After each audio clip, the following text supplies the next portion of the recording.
I live in Glendale, which is about 10 minutes outside of Bushwick, and I love Mondays because when I come home from work, I go straight to my mailbox, and typically there's a New York magazine along with bills and Netflix. But whenever I get the New York magazine, I go straight to the party lines section, easily my favorite aspect of this because I'm always curious about what celebrities are up to, and I'm intrigued by the photoshopping. How can we create this party lines image featured in New York Magazine? First, what we're going to need to do is go into Photoshop and extract your image using the magnetic lasso from the green screen. And we're going to copy and paste it into the image like so. So I'm going to select the magnetic lasso. I'm going to click, and we know that it clings to high contrast objects. So I'm not clicking on anything, I'm just going along the perimeter. Although here I can see that it went too far, so I'm going to press delete to go back a bounding box. Oh, again, you want to be careful. So you can lay down bounding boxes by clicking, but that's not always necessary. I'm going to want to go back and clean that up. Click.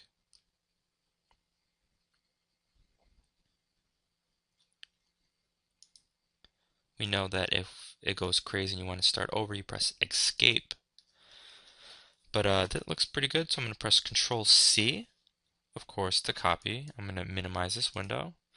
I'm going to press Control V to paste, and I'm going to eliminate this area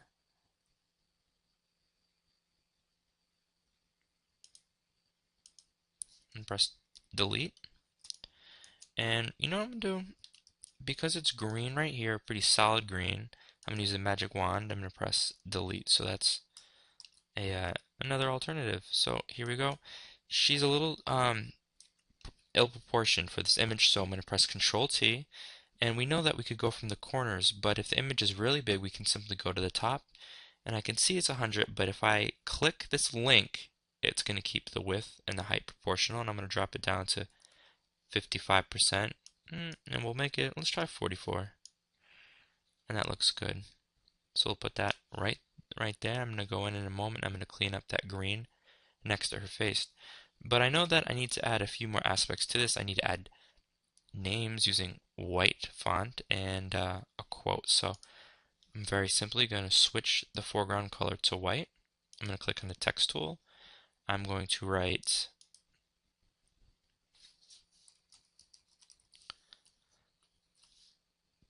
text a little too big.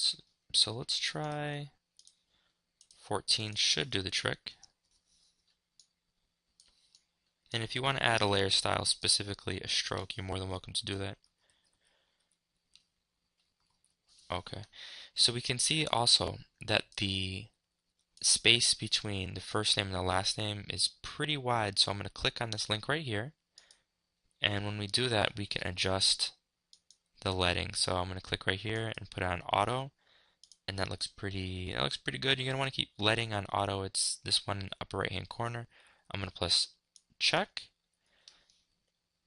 You're going to do that for all the names for the individuals you include in your collage.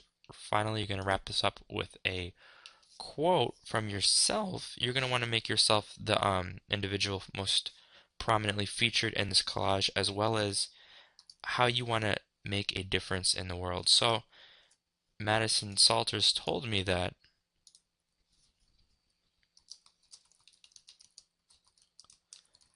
he wants to end poverty.